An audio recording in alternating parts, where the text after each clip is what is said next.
Assalamualaikum warahmatullahi wabarakatuh.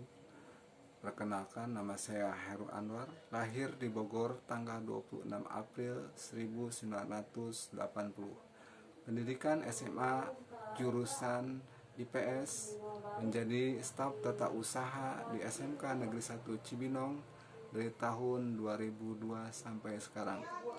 Tupoksi saya di SMK Negeri 1 Cibinong adalah sebagai staf tata usaha di bagian administrasi persuratan.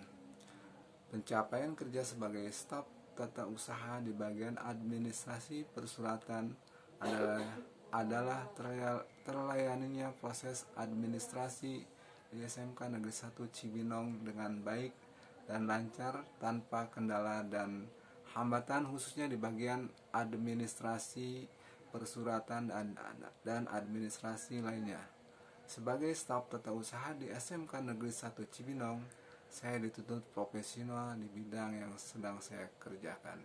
Demikian profil singkat dari saya. Assalamualaikum warahmatullahi wabarakatuh. SMK bisa.